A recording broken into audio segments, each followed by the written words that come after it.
ಚಿಕ್ಕಮಗಳೂರಿನಲ್ಲಿ ಮುಂದುವರೆದ ಮಳೆಯ ಆರ್ಭಟ. ಏಕಾಏಕಿ ಕುಸಿದ ಮನೆ, ಮಗು ಸೇರಿ ಇಬ್ಬರು ಬಚಾವಾಗಿದ್ದಾರೆ.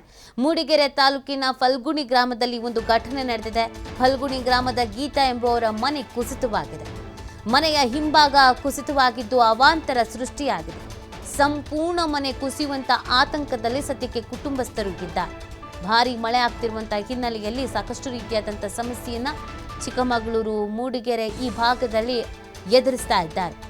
ಹಾಗೇನೆ ಮೂಡಿಗೆರೆಯಲ್ಲಿ ಮನೆಯೊಂದು ಕುಸಿತವಾಗಿರೋದು, ಮನೆಯ ಹಿಂಭಾಗ ಕುಸಿತವಾಗಿದೆ. ಸಂಪೂರ್ಣ ಮನೆಗೆ ಕುಸಿತವಾಗುವಂತ ಆತಂಕದಲ್ಲಿ ಇದೀಗ ಕುಟುಂಬಸ್ಥರು ಇದ್ದಾರೆ. ವಿಪರೀತವಾಗಿ ಮಳೆ ಆಗ್ತಾ ಇರೋದ್ರಿಂದ ಮರಗಳು ಧರೆಗುರುಳ್ತಾ ಇದೆ, ಗುಡ್ಡ ಕುಸಿತವಾಗ್ತಾ ಇದೆ, ಮನೆಗಳು ಕುಸಿದು ಬೀಳ್ತಾ ಇದೆ, ಮೇಲ್ಛಾವಣಿ ಹಾರು ಹೋಗ್ತಾ ಇದೆ, ಅವಾಂತರಗಳು ಸೃಷ್ಟಿಯಾಗ್ತಾ ಇದೆ. ಇದೀಗ ಮೂಡಿಗೆರೆ ತಾಲೂಕಿನ ಫಲ್ಗುಣಿ ಗ್ರಾಮದಲ್ಲೂ ಕೂಡ ಗೀತಾ ಎಂಬುವವರ ಮನೆ ಕುಸಿತ ಆಗಿರೋದು. ಮನೆಯ ಒಳಗಡೆ ಇದ್ದಂಥ ಸಂದರ್ಭದಲ್ಲೇ ಮನೆಯ ಹಿಂಭಾಗ ಕುಸಿತವಾಗಿದೆ.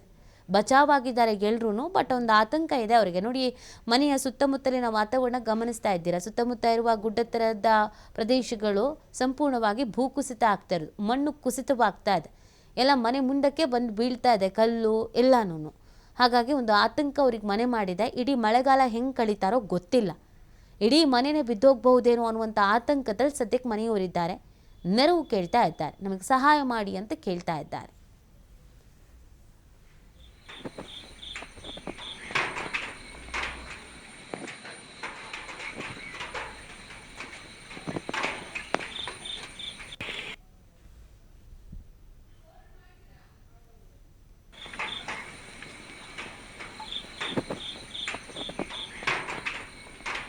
ಈ ಬಗ್ಗೆ ಮತ್ತಷ್ಟು ಮಾಹಿತಿ ನೀಡ್ತಾರೆ ನಮ್ಮ ಪ್ರತಿನಿಧಿ ಪ್ರಕಾಶ್. ಲೈವ್ನಲ್ಲಿ ಜಾಯಿನ್ ಆಗ್ತಾ ಇದ್ದಾರೆ. ಪ್ರಕಾಶ್, ಮಳೆಗಾಲ ಬಂತು ಅಂತ ಅಂದರೆ ಚಿಕ್ಕಮಗಳೂರು, ಮೂಡಿಗೆರೆ, ಸಕಲೇಶಪುರ ಈ ಭಾಗದಲ್ಲಿ ವಿಪರೀತವಾದಂಥ ಮಳೆ ಸಮಸ್ಯೆ, ಅವಾಂತರಗಳು, ಒಂದು ಕಡೆ ಕರೆಂಟ್ ಇರಲ್ಲ, ಇನ್ನೊಂದು ಕಡೆಯಲ್ಲಿ ಮನೆ ಕುಸಿತ, ಭೂ ಕುಸಿತ, ಇದೆಲ್ಲವೂ. ಅದ್ರ ಜೊತೆಗೆ ಈ ಪ್ರವಾಸಿಗರ ಹಾವಳಿ ಕೂಡ ಹೆಚ್ಚೇ ಇರತ್ತೆ. ಸೊ ಯಾವ್ಯಾವ ಥರದ ಸಮಸ್ಯೆಗಳಿಗೆ ಎದುರಾಗ್ತಾ ಇದೆ, ಸದ್ಯದ ಸಿಚುವೇಶನ್ಸ್ ಯಾವ ಥರ ಇದೆ ಆ ಭಾಗದಲ್ಲಿ? ನೀತಿ, ಈಗಾಗಲೇ ಚಿಕ್ಕಮಗಳೂರು ಜಿಲ್ಲೆಯಾದ್ಯಂತ ಸಾಕಷ್ಟು ವರ್ಣ ತನ್ನ ಆರ್ಭಟವನ್ನು ಮುಂದುವರಿಸಿರುವಂಥದ್ದು. ಮೂಡಿಗೆರೆ ತಾಲೂಕಿನ ಚಾರ್ಮಾಡಿ ಘಾಟ್ನಲ್ಲಿ ಪ್ರವಾಸಿಗರು ಒಂದು ರೀತಿ ಏನು ಆ ಮಳೆಯ ನಡುವೆ ಕೂಡ ಆ ರಮಣೀಯ ದೃಶ್ಯಗಳನ್ನು ನೋಡಲಿಕ್ಕೆ ಮುಂದಾಗಿರ್ತಕ್ಕಂಥದ್ದು ಒಂದು ಕಡೆ ಆದರೆ, ಇನ್ನೊಂದು ಕಡೆ ಅಲ್ಲಿ ಹುಚ್ಚಾಟವನ್ನು ಮೆರಿತಾ ಇದ್ದಾರೆ ಅನ್ನುವ ಆರೋಪಗಳು ಕೂಡ ಈಗ ಸದ್ಯಕ್ಕೆ ಕೇಳಿಬರ್ತಾ ಇರುವಂಥದ್ದು. ಮಳೆಯ ಅವಾಂತರ ಈಗಾಗಲೇ ಚಿಕ್ಕಮಗಳೂರು ಜಿಲ್ಲಾಡಳಿತ ಸಾಕಷ್ಟು ಸೂಚನೆ ಕೊಟ್ಟಿದೆ. ಎಲ್ಲೆಲ್ಲಿ ಏನು ನದಿಗಳ ಪ್ರವಾಹ ಹೆಚ್ಚಾಗುತ್ತೆ, ಜೊತೆಗೆ ಜಲಪಾತಗಳು ಎಲ್ಲೆಲ್ಲಿ ಹೆಚ್ಚಿದೆ ಅಲ್ಲಿ ಪ್ರವಾಸಿಗರ ಏನು ನಿರ್ಬಂಧವನ್ನು ಮಾಡಿ ಅನ್ನುವ ಸೂಚನೆಯನ್ನು ಕೂಡ ಈಗಾಗಲೇ ತಾಲೂಕು ಆಡಳಿತಕ್ಕೆ ಕೊಟ್ಟಿರುವಂಥದ್ದು. ಆದರೆ ಮೂಡಿಗೆರೆಯಿಂದ ಧರ್ಮಸ್ಥಳಕ್ಕೆ ಹೋಗುವಂತಹ ಮಾರ್ಗದಲ್ಲಿ ಬರುವಂತಹ ಚಾರ್ಮಾಡಿ ಘಾಟ್ ಏನಿದೆ, ಆ ಚಾರ್ಮಾಡಿ ಘಾಟ್ನಲ್ಲಿ ಪ್ರವಾಸಿಗರ ಹುಚ್ಚಾಟ ಸಾಕಷ್ಟು ಇರುವಂಥದ್ದು ಅನ್ನುವ ಆರೋಪಗಳು ಸದ್ಯಕ್ಕೆ ಕೇಳಿಬರ್ತಾ ಇದೆ. ಆ ದೃಶ್ಯಾವಳಿಗಳಲ್ಲಿ ಸಂಪೂರ್ಣವಾಗಿ ನೋಡ್ಬೋದು.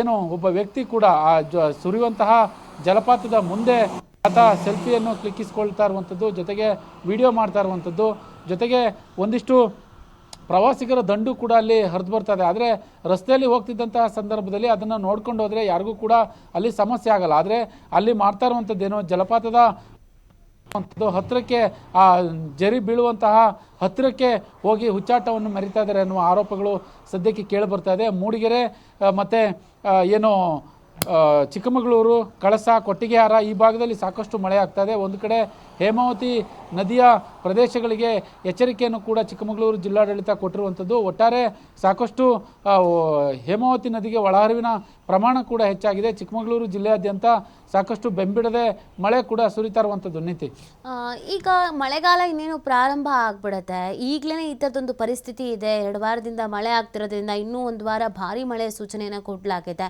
ಸೊ ಪ್ರತಿ ವರ್ಷ ಮಳೆ ಬಂದಂಥ ಸಂದರ್ಭದಲ್ಲಿ ಮಲೆನಾಡು ಭಾಗದಲ್ಲಿ ಈ ಶಿರಾಡಿ ಘಾಟ್ ಆಗಿರ್ಬೋದು, ಇಂಥ ಕಡೆಯಲ್ಲಂತೂ ರಸ್ತೆಗಳ ಸಮಸ್ಯೆಯೂ ಆಗತ್ತೆ. ಹಾಗಾಗಿ ಈ ಬಾರಿ ಪ್ರಮುಖವಾಗಿ ಜಿಲ್ಲಾಡಳಿತ ಏನೇನು ಸಿದ್ಧತೆ ಮಾಡ್ಕೊಂಡಿದೆ, ಯಾವ ಥರ ಅಲರ್ಟ್ ಆಗಿದೆ ಅಂತ?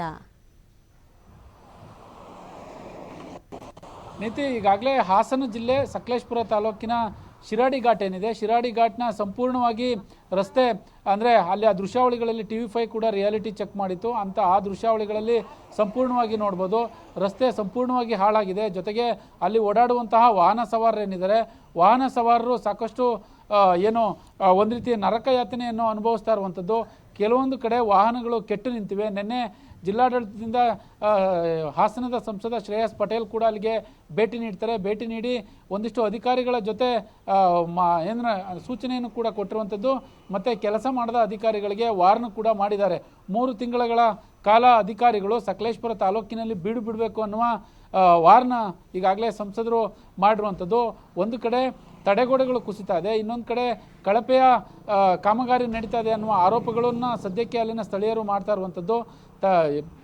ಮಳೆಯ ಹಾನಿಗೆ ಸಾಕಷ್ಟು ಕಡೆ ಅದರಲ್ಲೂ ಅರ್ಧ ಕಿಲೋಮೀಟರ್ ಗಟ್ಟಲೆ ತಡೆಗೋಡೆ ಸಂಪೂರ್ಣವಾಗಿ ಕುಸಿದು ಹೋಗಿರುವಂಥದ್ದು. ಒಟ್ಟಾರೆ ಹಾಸನ ಜಿಲ್ಲೆ ಸಕಲೇಶಪುರ ಭಾಗದಲ್ಲಿ ನಿನ್ನೆ ಮತ್ತು ಮೊನ್ನೆ ಇವತ್ತು 3 ದಿನಗಳಿಂದ ಸಾಕಷ್ಟು ಮಳೆ ಆಗ್ತಾ ಇದೆ.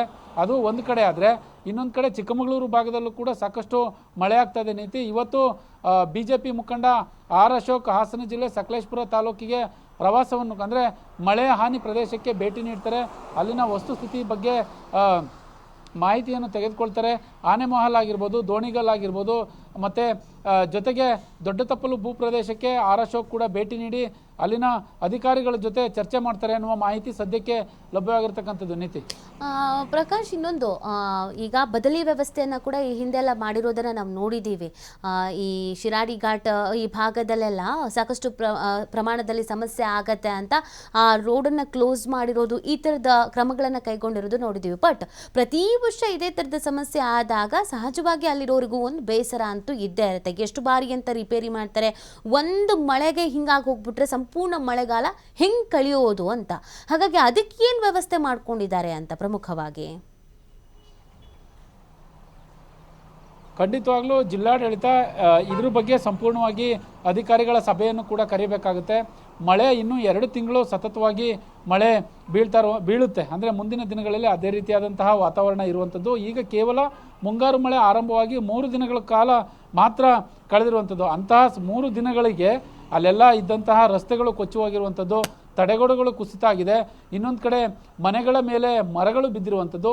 ಇದಕ್ಕೆ ಯಾವೆಲ್ಲ ರೀತಿಯಾಗಿ ಹಾಸನ ಜಿಲ್ಲಾಡಳಿತ ಸಂಪೂರ್ಣವಾಗಿ ಎಚ್ಚೆತ್ತುಕೊಂಡಿದೆಯಾ, ಅಧಿಕಾರಿಗಳ ಸಭೆ ಮಾಡಿದೆಯಾ? ನಿನ್ನೆ ನಮಗೆ ಬಂದ ಮಾಹಿತಿಯ ಪ್ರಕಾರ ಸಕಲೇಶಪುರದಲ್ಲಿ ಶಾಸಕರ ನೇತೃತ್ವದಲ್ಲಿ ಒಂದು ಮಳೆಗೆ ಸಂಬಂಧಪಟ್ಟ ಹಾಗೆ ಅಧಿಕಾರಿಗಳನ್ನ ಕರೆದು ತಾತ್ಕಾಲಿಕ ಮೀಟಿಂಗನ್ನು ಕೂಡ ಮಾಡಿರುವಂಥದ್ದು. ಅಧಿಕಾರಿಗಳು ಇಲ್ಲೇ ಬಿಡಬೇಕು, ಜೊತೆಗೆ ಮಳೆ ಹಾನಿ ಪ್ರದೇಶಕ್ಕೆ ಸಂಪೂರ್ಣವಾಗಿ ಹೋಗಬೇಕು, ಅಲ್ಲಿನ ಸ್ಥಿತಿಗತಿಗಳ ಬಗ್ಗೆ ವಿವರಣೆ ಕೊಡಬೇಕು ಸರ್ಕಾರಕ್ಕೆ ಅನ್ನುವ ಮಾಹಿತಿಯನ್ನು ಕೂಡ ಈಗಾಗಲೇ ಅಲ್ಲಿನ ಸ್ಥಳೀಯ ಶಾಸಕರು ಹೇಳಿರುವಂಥದ್ದು. ಜೊತೆಗೆ ಅಧಿಕಾರಿಗಳು ಕೂಡ ಇಂತಹ ಸಂದರ್ಭದಲ್ಲಿ ಎಚ್ಚೆತ್ತುಕೊಳ್ಬೇಕಾಗುತ್ತೆ. 3 ತಿಂಗಳಲ್ಲಿ ಮಾಡಿದಂತಹ ಕಾಮಗಾರಿಗಳು ಅಲ್ಲಿನ ಪ್ರದರ್ಶನ ಆಗ್ತಾ ಇದೆ, ಕಳಪೆ ಕಾಮಗಾರಿ ಅನ್ನುವ ಪ್ರದರ್ಶನದ ರೀತಿ ಆಗ್ತಾ ಇದೆ. ಇನ್ನೊಂದು ಕಡೆ ವಾಹನ ಸವಾರರು ಶಿರಾಡಿಯ ರಸ್ತೆಯಲ್ಲಿ ಅದು ರಿಯಾಲಿಟಿ ಚೆಕ್ ಮಾಡಿದಂತಹ ಸಂದರ್ಭದಲ್ಲಿ ಅಲ್ಲಿ ಗುಂಡಿ ಇದೆಯಾ ಅಥವಾ ರಸ್ತೆ ಇದೆಯಾ ಎರಡೂ ಕೂಡ ಕಾಣಿಸ್ತಾ ಇರಲಿಲ್ಲ. ಆ ರೀತಿಯಾದಂತಹ ಒಂದು ವಾತಾವರಣ ಸೃಷ್ಟಿಯಾಗಿತ್ತು. ಇವತ್ತು ಆರ್ ಅಶೋಕ್ ಭೇಟಿ ನೀಡ್ತಾ ಇದ್ದಾರೆ, ನಿನ್ನೆ ಸಂಸದರು ಭೇಟಿ ನೀಡಿದರು.